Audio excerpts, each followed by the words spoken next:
Hello everyone, welcome to a new blog, welcome to my channel. তো দেখো আজকে দিনের যে ব্লগটা শেয়ার করছি সেদিন ছিল হলো বুধবার।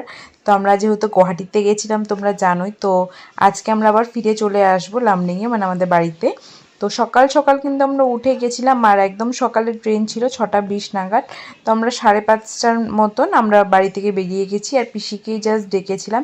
আর সবাই যে যার মতন ঘুমাচ্ছিল, আর কাউকে ডাকিনি এত সকাল সকাল, সবাইকে আর ডিস্টার্ব করিনি, কেন কি সকালবেলার ঘুমটা কিন্তু সবাই মানে ভীষণ ভালোবাসে। তো যাই হোক, দেখো আমরা টুকটুক দিয়ে কিন্তু চলে এসেছি স্টেশনে, আর তারপর দেখো ট্রেনে উঠে গেছি। আর ট্রেন কিন্তু অন টাইম ছেড়েও দিয়েছিল। সকালবেলা কিন্তু এই ট্রেনটাতে আসলে না আমরা 9টার মধ্যে বাড়ি পৌঁছে যাই, আর এই ট্রেনটা একদমই লেট করে না, একদম অন টাইম থাকে সবসময়।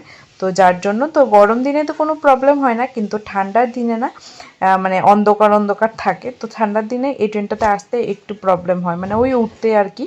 তো যাই হোক, তারপরে দেখো আমরা যেহেতু অনেক সকাল উঠেছিলাম না, খিদে খিদে পেয়ে গেছিলো, তো আমরা একটা ব্রেকফাস্ট অর্ডার মানে দিয়েছিল আর কি, নিয়েছিলাম। তো ওখানে ছিল হলো ব্রাউন ব্রেড, দেন কেচাপ, কাটলেট, এসব ছিল। যাই হোক, খাওয়া দাওয়া করে দেখো একদম অন টাইম কিন্তু আমরা 9টার মধ্যে লামডিং পৌঁছে গেছিলাম। সকাল সকাল আয়া পড়ছি, এর লেগা কি খুশি মাইয়ার মুখে। আমরা কইছিলাম দুপুরবেলা আমু, সকাল সকাল দেখা আমরা কি খুশি। খুশিটা কি লেগা, কাজটা একটু কম করতে লাগবো।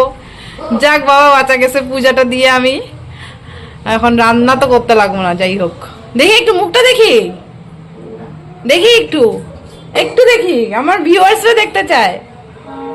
দেখি, ভিউয়ার্স করে দেখাবি না? দেখা, এই যে তারপরে কিন্তু আমরা এসে জেঠিমণিদের বাড়িতে চলে গেছিলাম, আর ওখানে সবাই চা খাচ্ছিল। তো ওখানে একটা আড্ডার আসর বসলো, অনেক গল্প টল্প হলো। তারপরে কিন্তু দুপুরবেলা আর সেভাবে শ্যুট করা হয়নি, দোকানেই ছিলাম। আর তারপরে এটা হলো সন্ধেবেলাকার সময়, তখন বোন অ্যাকচুয়ালি স্যান্ডউইচ বানাচ্ছিল। অ্যাকচুয়ালি সন্ধেবেলা না অনেক খিদে পেয়ে গেছিলো, তো ম্যাগি বানানোর কথা ছিল, তারপরে স্যান্ডউইচ বানানো হলো। টিভি দেখে দেখে স্যান্ডউইচ এনজয় করলাম। আর তারপরে ডক্টর বলে দিয়েছিল মাকে পায়ে গরম সেক দিতে, মা দিল। তারপরে আমিও অল্প সময় চুবিয়ে রাখলাম, বহুত রিল্যাক্সিং লাগলো।